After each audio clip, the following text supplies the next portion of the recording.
parcial y la otra semana ya el recuperatorio y la entrega del trabajo práctico. La fecha del parcial, como es presencial, también lo vamos a emplear para salvar consultas respecto del trabajo práctico. También podemos hacer en todo caso, si es necesario, algunas consultas previas vía Meet o algo por el estilo. Ese es más o menos el cronograma que nos queda de acá hasta mediados de junio, que tenemos que cerrar el curso. ¿Estamos de acuerdo? Sí, profesor, entendió. Bien. Vamos a pasar con la clase de hoy. Vamos a apagar mi cámara.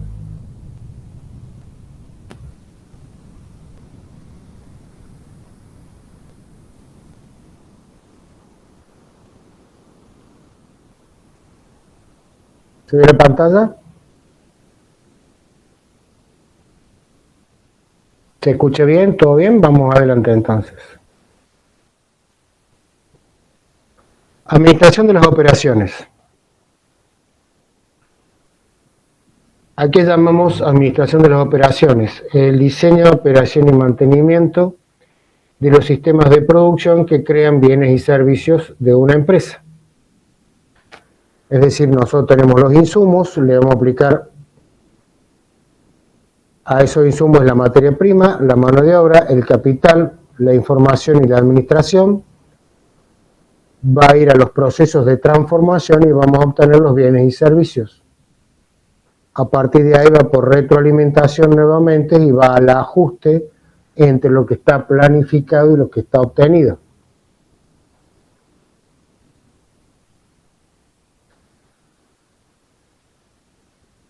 La toma de decisiones de la administración de las operaciones se realiza en los procesos, en la capacidad, en los inventarios, en la fuerza de trabajo, es decir, en la mano de obra, y en la calidad. Vamos a tratar de ir avanzando en todos ellos, excepto en los inventarios, que lo vamos a dejar para la última clase. Los objetivos básicos que vamos a perseguir va a ser disminuir el costo, incrementar la calidad, disminuir los tiempos de entrega y tener una mayor flexibilidad a la hora de el cambio de la producción.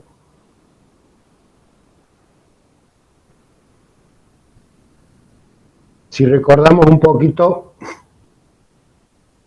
cuando veíamos mercados, ahí le pido que recordemos un poquito y que habiliten el micrófono. La empresa hacia qué mercado trataba de tender o ir, o cuál era el mercado ideal para la empresa. ¿Se olvidaron?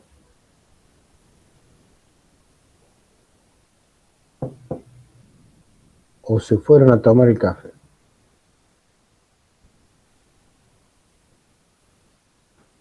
¿Cuál era el mercado que la empresa aspiraba a estar?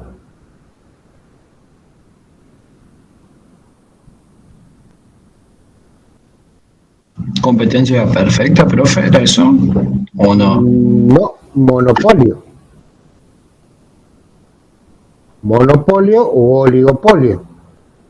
Porque en cierta manera tenían más control del precio en el mercado. En cambio, en competencia perfecta, la empresa era tomadora de precio. Al estar en un monopolio, la empresa fijaba el precio.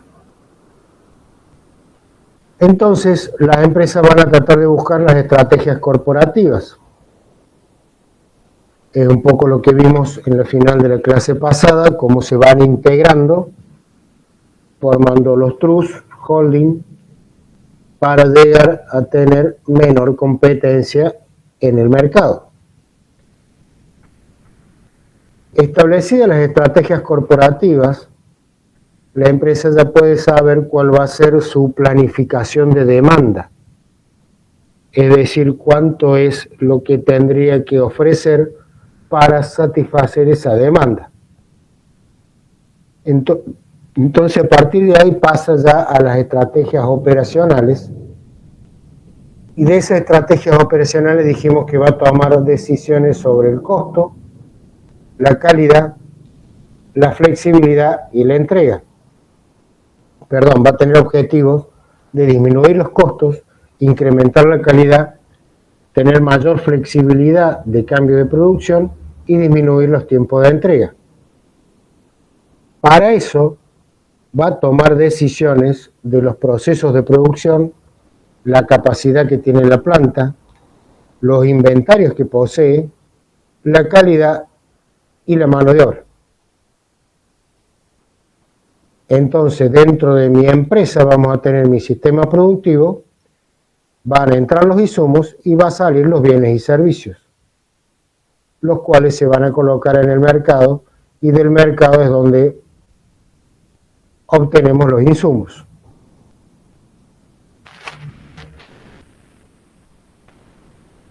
El objetivo siempre es el más bajo costo en el sistema. Los recursos pueden ser variables o pueden ser constantes. Vamos a tener un pronóstico de ventas por producto y por territorio. ¿Qué estándares de servicio al cliente tenemos? Los costos y límites de inventario, abastecimiento de la mercadería, su venta y costos límites, fabricación, tiempo entre producción y venta, costos y límites, los tiempos de transporte y tiempo de almacenamiento.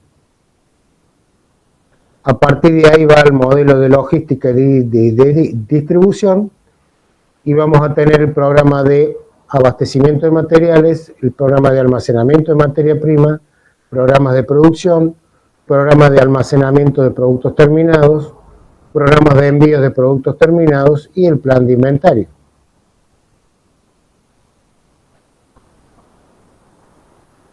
Entonces empecemos a trabajar en cada una de las partes que vimos. Dijimos la fuerza de trabajo, la calidad, inventario, capacidad y los procesos. La curva de experiencia. Todo proceso de una nueva implantación está sometido a un crecimiento rápido de la productividad debido a la adaptación de los procesos a la nueva tarea. ¿Qué decía la ley de Wright? Para cualquier operación que se repita, el tiempo medio necesario para la operación disminuirá en una fracción fija conforme se duplique el número de repeticiones. Es decir, si yo hago la misma tarea, cuando hago la primera unidad voy a tardar un determinado tiempo de mano de obra. Cuando hago la segunda unidad, ya de por sí tengo el aprendizaje de la primera. Tengo la experiencia adquirida de la primera. Con lo cual voy a tener una disminución en mi tiempo de mano de obra por el aprendizaje de haber hecho la primera. Cuando hago la tercera y llego a la cuarta ya estoy aprendiendo por las otras tres que realicé anteriormente. Es decir, hay un proceso de aprendizaje que va a ir disminuyendo paulatinamente el tiempo necesario para la mano de obra. Si vemos los costos de los recursos y las unidades, la primera unidad me va a ser la más cara. En la medida en que vaya incrementando el número de unidades, me va a ir disminuyendo el costo de los recursos de mano de obra.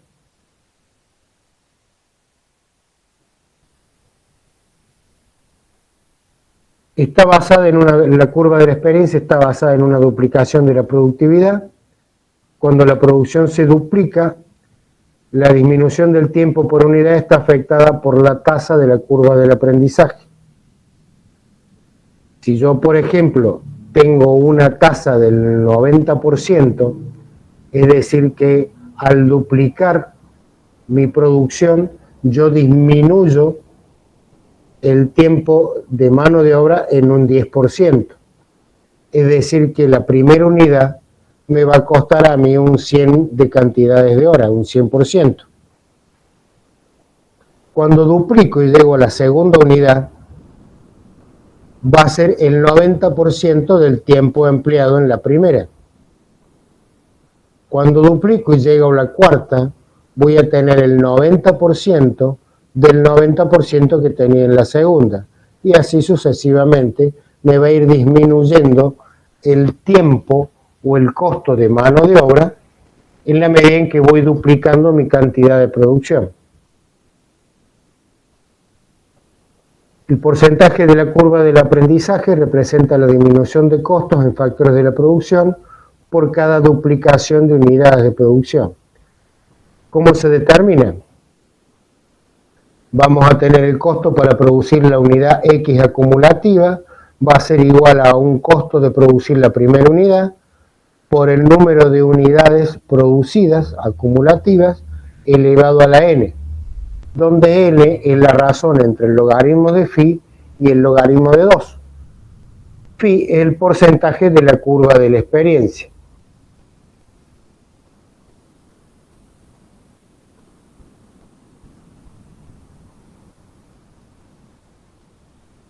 Mientras el proceso sea más duro, menor va a ser la disminución de la cantidad del costo de mano de obra por la acumulación en la producción. En la medida en que los procesos sean más flexibles, la disminución va a ser mayor.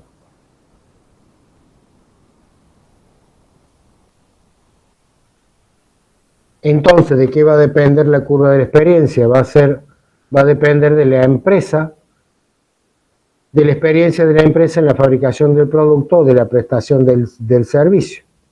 Vamos a tener porcentajes más altos cuando los procesos son más difíciles de mejorar. Son procesos muy conocidos, muy rígidos y los cambios son costosos. En ese caso el aprendizaje humano es muy duro o más complicado de aplicar. ¿Por qué? Por las características del recurso humano disponible, por la particularidad o la especificidad del producto que se está fabricando. El rediseño y los métodos a aplicar son difíciles e inflexibles. Es decir, cuando los procesos son muy difíciles de mejorar, por ejemplo, una producción en línea, es muy complicado asumir una disminución del costo de mano de obra.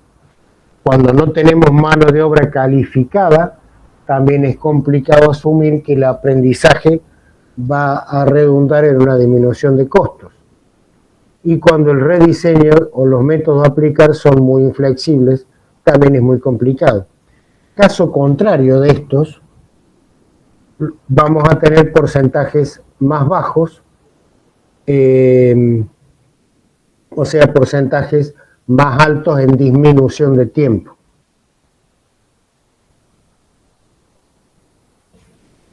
¿Para qué lo puedo aplicar? Para las previsiones de mano de obra, para planificación, determinación de costos y presupuestos, compras y subcontrataciones externas, evaluación estratégica de la actuación de la empresa y del sector, incluyendo los costos y precios.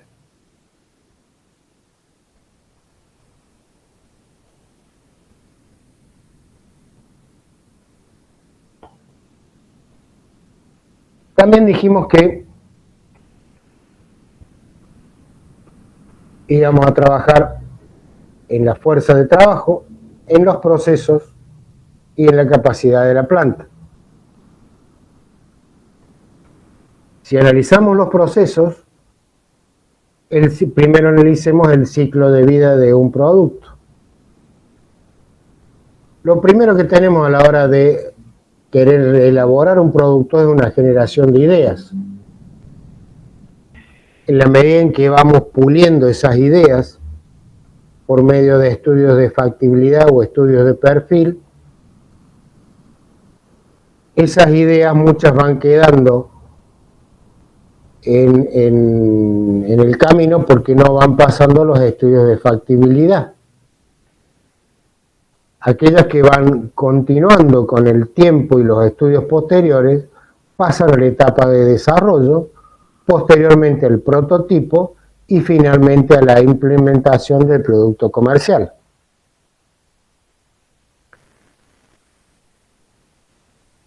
Definido el producto comercial, lo primero que tenemos es una primera etapa de lanzamiento o introducción, la cual es la etapa donde vamos a tener el menor volumen de venta inicialmente, pasamos por un punto de inflexión y tenemos el periodo de máximo crecimiento, de máxima pendiente del volumen de ventas. La etapa 2 está dada una vez que pasamos el punto de inflexión con la etapa de mayor crecimiento. Pasamos a la etapa 3, a la etapa de turbulencia. La etapa de turbulencia se da el periodo de máximo volumen teórico de ventas, técnico de ventas, mejor dicho. A partir de ahí viene una etapa de madurez y una etapa de bien básico. Normalmente las empresas, cuando empiezan en la etapa de madurez, tratan de hacer un relanzamiento. ¿Qué es el relanzamiento? Fijemos cómo va en la etapa de madurez, cómo fue evolucionando una golosina desde su comienzo, en 1949, hasta la fecha de hoy. Lo mismo como fue pasando por diferentes formatos las latas de gaseosa. Si nos ponemos en la industria automotriz, el primer Volkswagen Gol salió en 1980. En el 94 le cambiaron totalmente el formato, hasta llegar a cerca del 2003, donde finalmente quedó, perdón, en el 2003 y en el 2008 cambian nuevamente el formato, es decir que se fueron produciendo relanzamientos en distintos periodos para mantener el volumen de ventas del vehículo. Ese fue el inicial, ese fue el final. Actualmente ya el Volkswagen Gol no se fabrica más.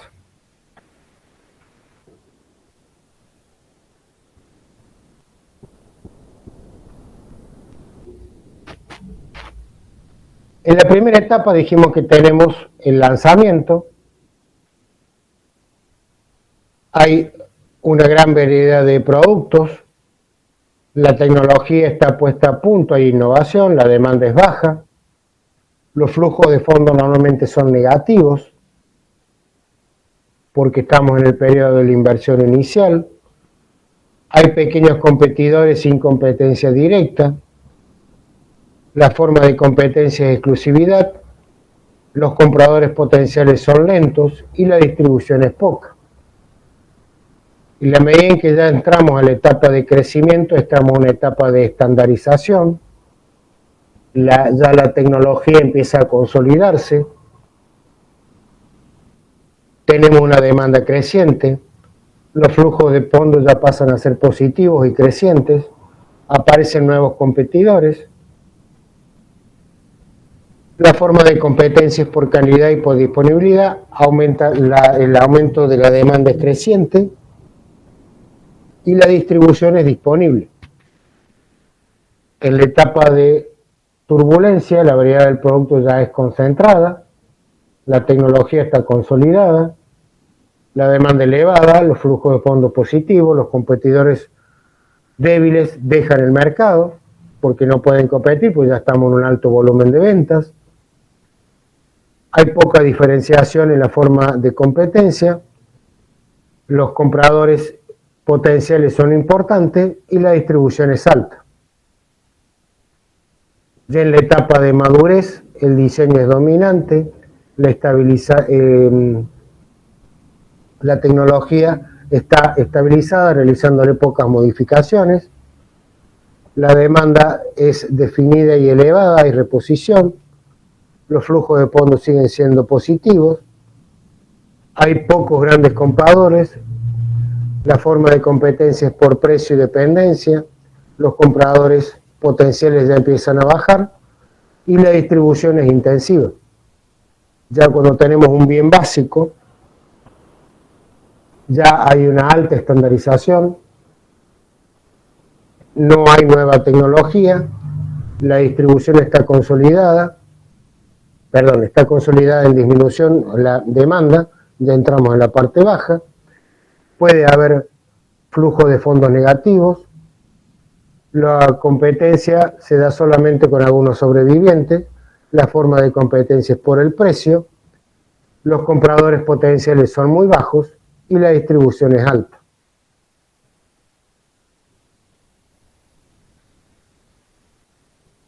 La misma, poco más grande de lo que vimos recién.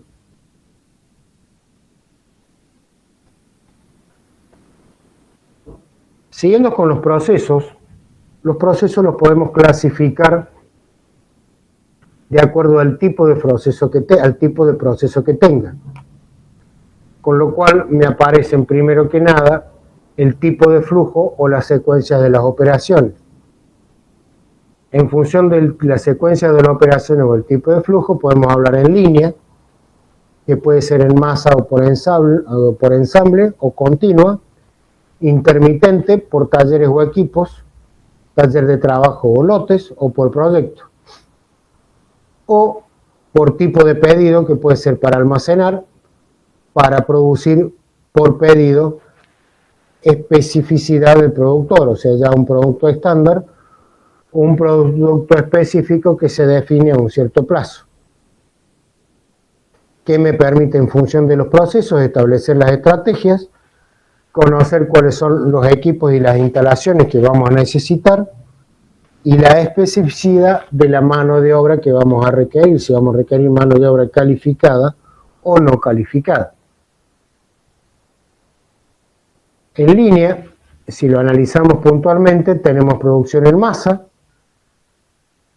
que son líneas de ensamble, productos de componentes discretos. El ensamble manual, hablamos por ejemplo de juguetes o electrodomésticos, o el ensamble automático, electrónica o automotriz. Si hablamos de producción continua, son industrias en proceso, como la química, el papel, el acero, cerveza, electricidad, petróleo, o sea, industrias que están en continua producción.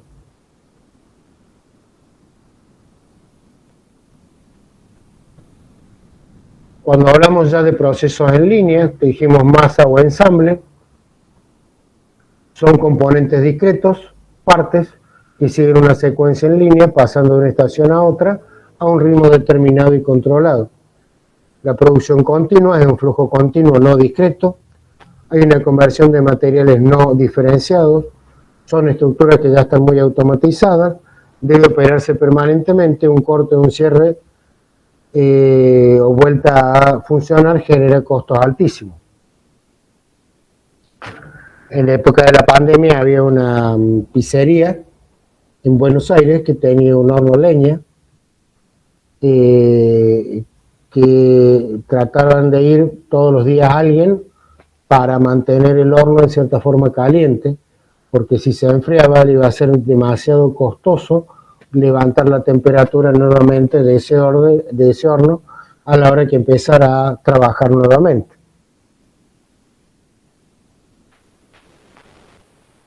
¿Qué características tienen los productos o los procesos en línea? Son productos estándar, procesos muy eficientes y procesos inflexibles. ¿Qué se busca lograr con estos objetivos?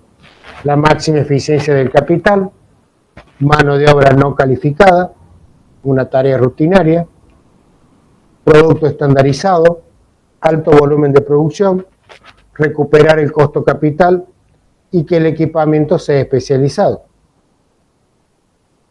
Para que se den una idea, por ejemplo, Toyota fabrica un vehículo por cada 84 segundos.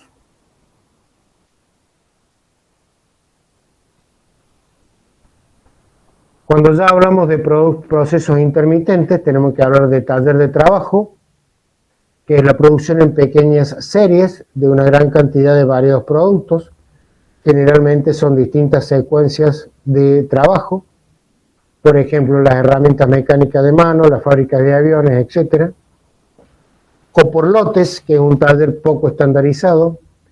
Hay una línea relativamente estable de productos que se producen en lotes periódicos, ya sea por un pedido o para inventariar. Si tenemos talleres de trabajo, podemos tener un flujo de productos.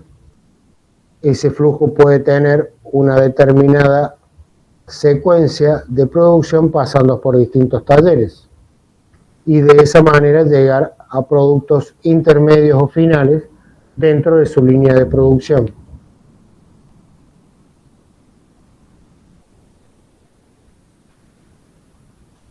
¿Qué características tienen los procesos intermitentes? Son equipos diseñados para fines generales, la mano de obra ya tiene que ser calificada, son procesos flexibles, poco eficientes, hay poca estandarización y poco volumen de producción.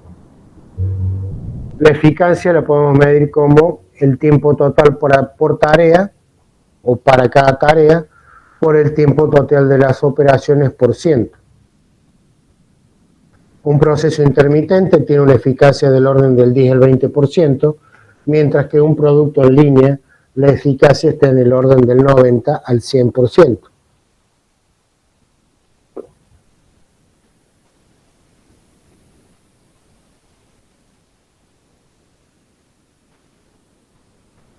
Ahora relacionemos los ciclos de vida del producto con los procesos. Tenemos volumen de venta, tiempo, y abajo tenemos el costo de producción por productos y el tiempo. Cuando tenemos el lanzamiento y tenemos el bajo volumen de venta, seguramente lo vamos a estar trabajando en una especie de taller o planta. En este caso, el costo de producción por producto va a ser bastante alto. En la medida en que va incrementándose el volumen de venta, vamos a ir pasando de producción de taller a producción por lotes. En la medida en que ya está en la etapa de crecimiento y de turbulencia, cuando ya entramos en la etapa de turbulencia, ya dejamos de que sea por lotes y que sea intermitente en general. En la medida que pasamos a la etapa de madurez, ya empezamos a trabajar en líneas de ensamble y finalmente, cuando es un bien básico, tratamos de buscar un flujo continuo. De esa manera, tratamos de ir asociando mi volumen de venta con mi costo de producción.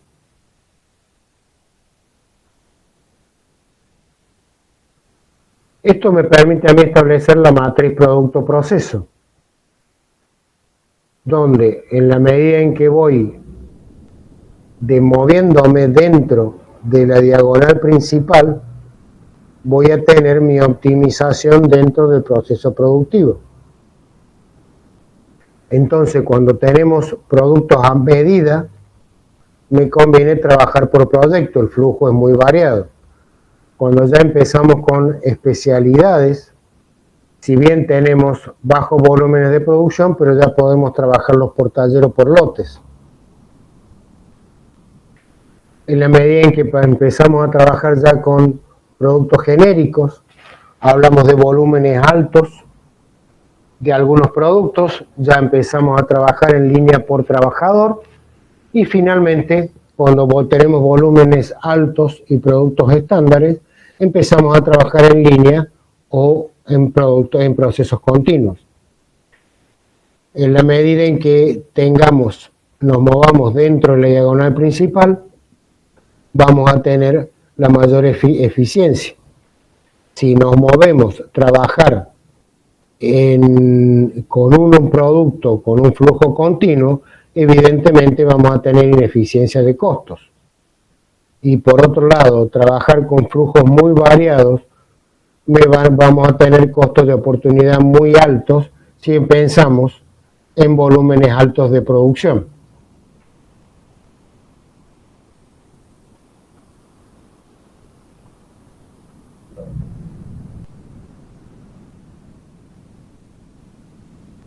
A esto lo podemos graficar.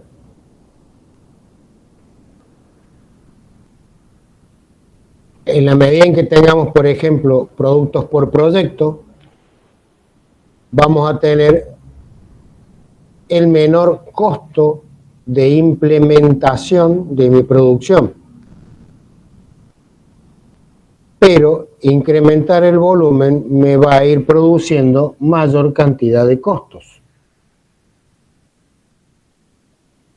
A partir de ahí, si yo sigo incrementando mi volumen de venta, me va a convenir pasar a un proceso intermitente. Cuando paso a un proceso intermitente, obviamente tengo que incrementar mi inversión inicial, es decir, que voy a tener un aumento de los costos fijos. Pero, por otro lado, voy a tener un mayor volumen de producción, es decir, tengo una mayor pendiente a la hora de la producción. Si seguimos incrementando nuestros volúmenes de venta, ya me va a convenir analizarlo en producción por línea, y en ese caso tengo un mayor incremento en los costos fijos de producción. Eso a mí me permite determinar una línea de costos mínimos que se da en la intersección de los tres procesos. Para bajos volúmenes me va a convenir trabajar por proyecto, para volúmenes intermedios de forma intermitente y para volúmenes altos en línea. ¿Se comprende?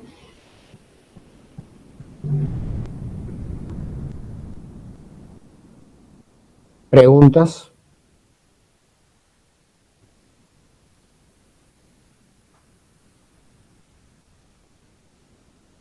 Por ahora no, profe. Bueno.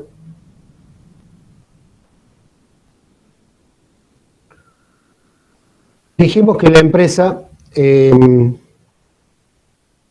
realizaba sus estrategias comerciales. En función de eso determinaba cuánto era la demanda potencial que podía llegar a tener, la demanda futura, y en función de eso tenía su estrategia interna de producción. A esa estrategia interna de producción la llamamos planificación agregada, que es para responder a la demanda del mercado es necesario conocer el nivel de producción que se debe tener.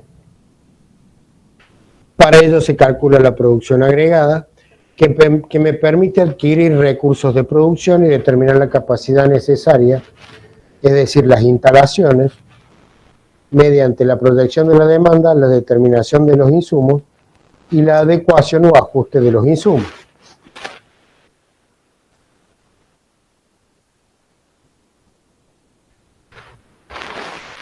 Supongamos que tenemos 4 meses, 5 meses, y tenemos mi demanda para cada periodo de tiempo. En el mes 1 voy a tener una demanda de 7, en el mes 2 de 15, en el mes 3 de 25, en el mes 4 de 10 y en el mes 5 de 30. Si yo veo en el primer mes voy a comprar la cantidad de insumos que necesito para producir 7, pero la mano de obra, ¿cómo hago? Voy a contratar solamente para hacer 7. El problema es que al mes siguiente tengo que fabricar 15. Si bien tengo que tener en cuenta cuánto es la cantidad de insumos y qué tiempo me demora en llegar los insumos, también tengo que ver qué hago con la mano de obra. Porque acá tenía para producir 7 y ahora tengo que producir un poco más del doble. Y al tercer mes tengo 25. Y después se me reduce a 10 y se me incrementa posteriormente a 30. Es decir, ¿cómo hago para planificar mi producción en función de la demanda que estoy teniendo? Lo ideal sería trabajar con una producción o una demanda promedio. Es decir, que mi producción sea igual al promedio de la demanda. Si yo tengo 7 más 15, más 25, más 50, más 30, voy a tener 22, o mejor dicho, vamos a sumarlo de acá, 40, 50, más 30, 80, más 7, 87. 87 dividido los 5 periodos me da 17,4 de producción que yo necesito en cada periodo. Entonces, ¿qué voy a tener que hacer? Voy a tener que fabricar en el primer mes 17,4 para guardarlo cuando tenga que producir 25 en el mes 3. Voy a vender 7 y voy a guardar 10,4. Al mes siguiente produzco 17,4 y voy a necesitar 15 para satisfacer la demanda. Me quedan 2,4 que se me van a sumar a los 10,4 que tenía del mes anterior. En el mes 3 produzco 17,4, pero tengo una demanda de 25, con lo cual saco del inventario del stock lo que estuve guardando. En el mes 4 voy a nuevamente colocar en inventario y todo eso me va a servir para llegar a obtener la cantidad de demanda en el mes 5, que es la mayor, que en este caso sería de 30. Ahora, hay otra forma mejor de realizar esta distribución.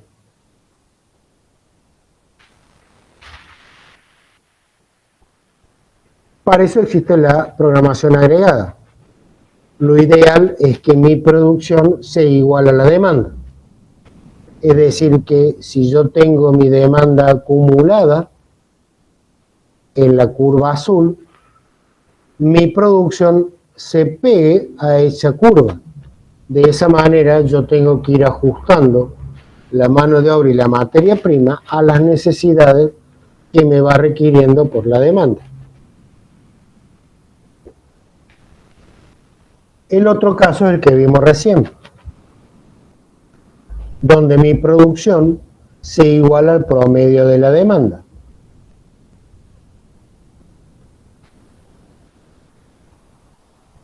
¿Cuál es básicamente, si lo analizamos, cuál sería la diferencia entre el primer gráfico, el de la izquierda, con el de la derecha? Al tener una producción igual de la demanda, yo tengo que tener la flexibilidad suficiente, pensemos en la mano de obra, de poder tener mayor o menor cantidad de mano de obra en función de las exigencias. En cambio, cuando hago una producción igual al promedio de la demanda, en este caso mi producción es constante y el trabajo de la mano de obra es constante.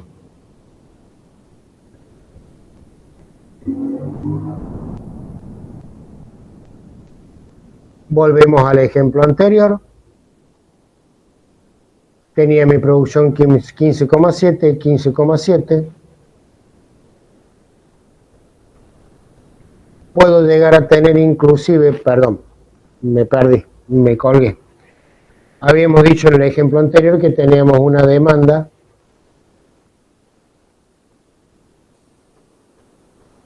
nuestra demanda. Una de las formas era que la producción se iguala a la demanda, la otra es la demanda promedio. Otra de las formas sería tener una demanda promedio en un periodo y otra demanda promedio en otro periodo. Es decir, trabajar del mes 1 al mes 3 como un solo periodo y el mes 4 y el mes 5 como otro periodo. Eso va a estar en función de cómo sea mi curva acumulada de la demanda.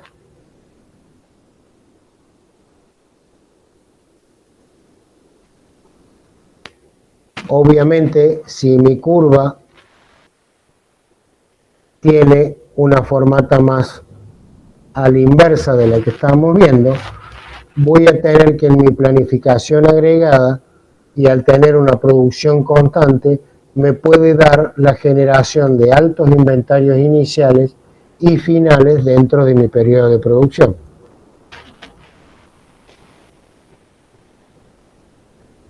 Características que tiene. Es un horizonte de tiempo de 12 meses, con actualizaciones periódicas mensuales. Se grafica el nivel acumulado de demanda de una o pocas características de productos. La posibilidad de cambio tanto de oferta como de demanda. Obtener objetivos como bajo nivel de inventario, buenas relaciones laborales, es decir, que no tenga contrataciones y despidos permanentes, lo cual genera un ámbito poco saludable dentro del ambiente laboral. Tener flexibilidad para los niveles de producción con el equipamiento y obviamente un buen servicio a los clientes. Instalaciones fijas, se puede actuar sobre la demanda o sobre la oferta. Sobre la demanda tiene como objetivo uniformizar a la demanda. Y sobre la oferta tiene como objetivo ajustar la oferta a las fluctuaciones de la demanda. Es decir, sobre la demanda yo puedo trabajar sobre procesos de marketing o de merchandising que me permitan a mí incrementar la demanda en periodos de caída, para que de esa manera cubrir mis periodos con la oferta, con la planificación que tengo planificada. Cuando tengo sobreoferta, puedo trabajar por medios de disminuciones de precios, que me permita de esa manera absorber esas fluctuaciones que voy teniendo con la demanda.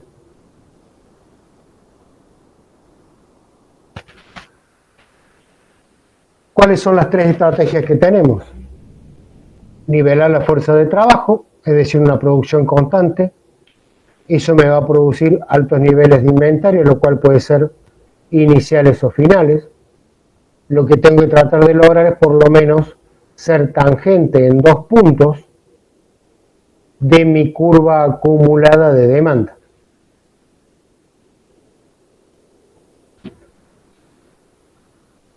La otra estrategia es coincidir la demanda con la fuerza de trabajo, tratando de regular la mano de obra, por medio de que, y en este caso tenemos una nivelación, una producción constante.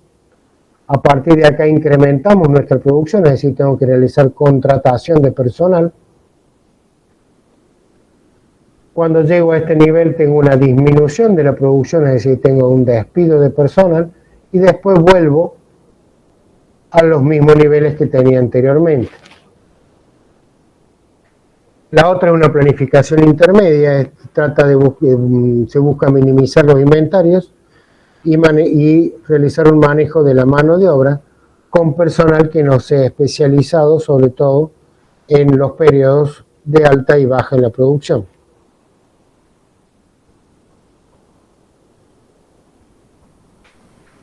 ¿Qué me permite a mí la planificación agregada? Me permite tomar decisiones sobre las horas extras, sobre contrataciones, sobre despidos, sobre subcontrataciones, sobre los niveles de inventario y los niveles de compra. Por otro lado, me permite también determinar qué campos de aplicación tener en la oferta, regulando la producción o en la demanda, con mercadotecnia, con políticas de precio, publicidad y mezcla de productos.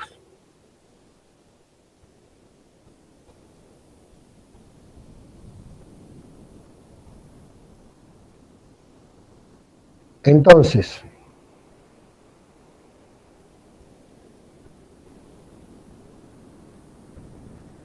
dijimos que podíamos trabajar sobre la capacidad de la planta, los procesos, la fuerza de trabajo y nos queda finalmente la calidad.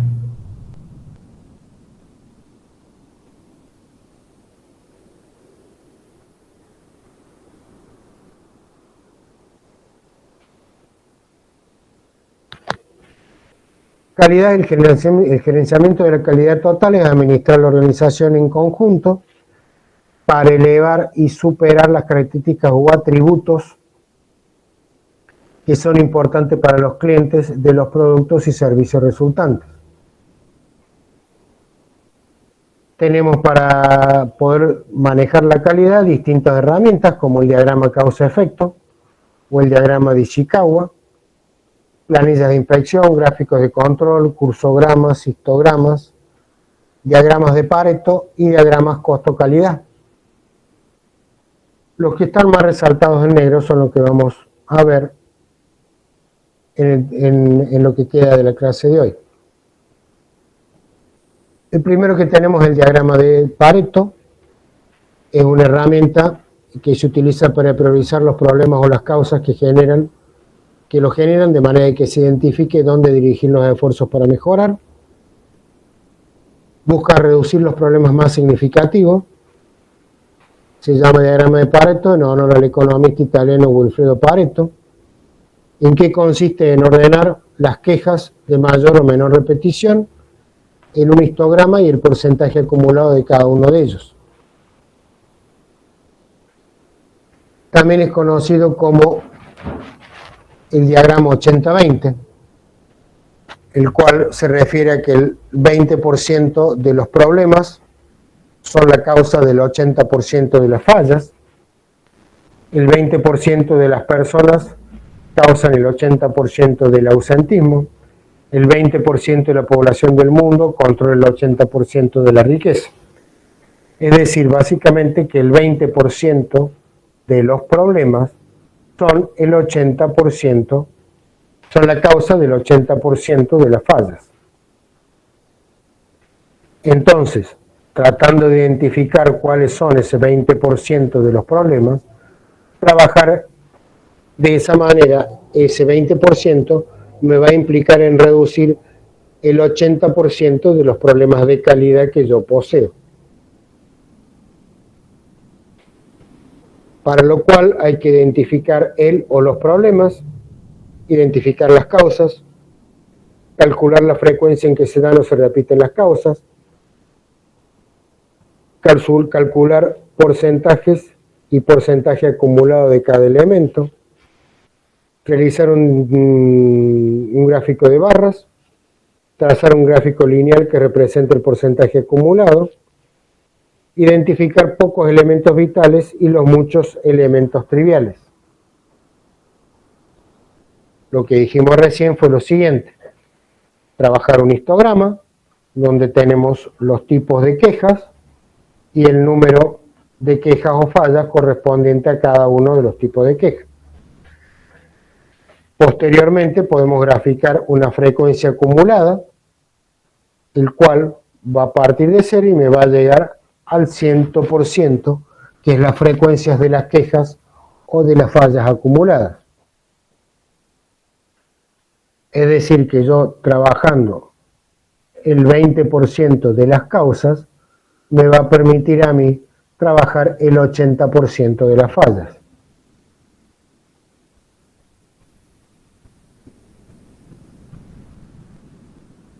El otro sistema es el diagrama de Ishikawa, también llamado cola de pescado. Es una herramienta gráfica, es una de las herramientas gráficas más eficaces y más utilizadas en las acciones de mejoramiento y control de la calidad de las organizaciones.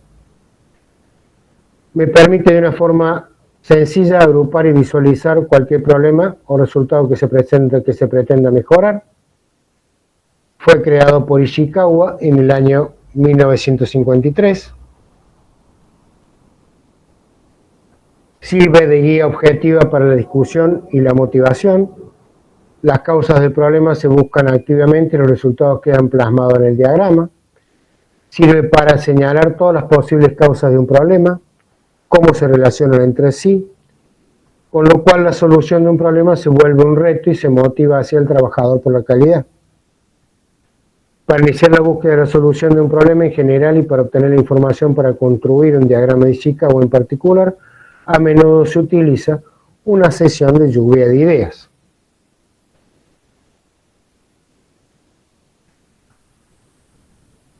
¿En qué consiste? En trazar una recta, definir el problema específico, trazar una recta y a partir de ahí identificar las posibles causas que pueden generar el problema que estamos teniendo. las causas y los derivados de esas causas. Entonces, para su construcción elegimos el aspecto de calidad que se quiere mejorar. Se puede hacer el elemento que se quiere mejorar por medio de un diagrama de Pareto, un histograma o alguna acción preventiva. Escribir de manera clara y concreta el aspecto de calidad a la derecha del diagrama. Trazar una flecha ancha de izquierda a derecha. Buscar todas las causas probables lo más concretas posible que se puedan afectar a las características de la calidad. Generalmente eso se hace por una lluvia de ideas. Representar en el diagrama de Ishikawa las ideas obtenidas y analizando el diagrama preguntarse si faltan algunas otras que no han sido consideradas o si existen, entonces agregarlas.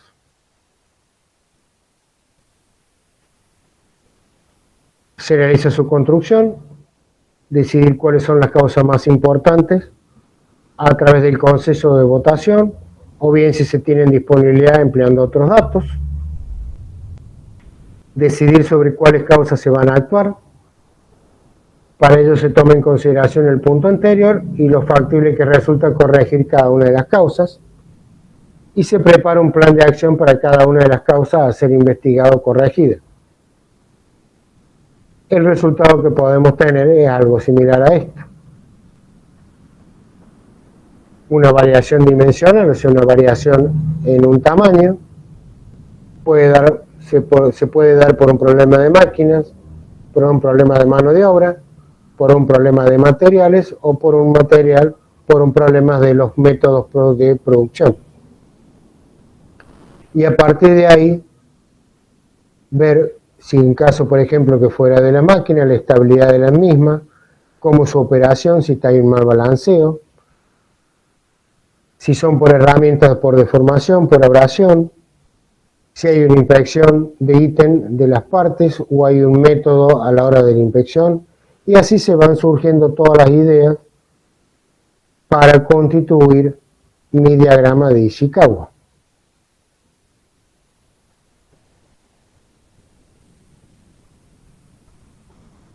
Finalmente, los diagramas de costo-calidad.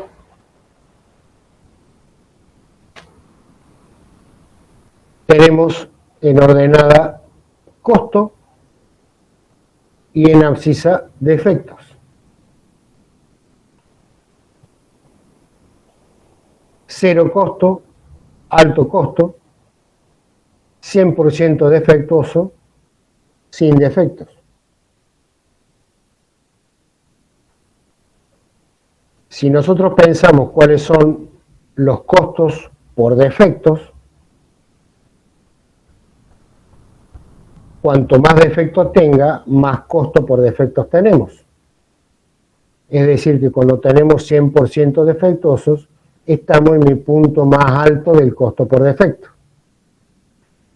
En la medida en que voy disminuyendo la cantidad de defectuosos, voy disminuyendo el costo por defectos. Hasta cuando no tengo defectos, estoy en costo cero. Pero también podemos graficar mis costos de control. Si tengo 100% defectuosos, no tengo ningún costo de control, no estoy efectuando control de calidad. En la medida en que voy incrementando mi control de calidad, se va incrementando ese costo de control hasta estar en un máximo costo de control cuando no tengo defectos en mi producto final. El costo total de calidad lo podemos realizar como la suma entre los costos por defectos y los costos de control. Si observamos ese costo total, pasa por un mínimo. Ese costo mínimo está asociado a un cierto porcentaje de defectuosos.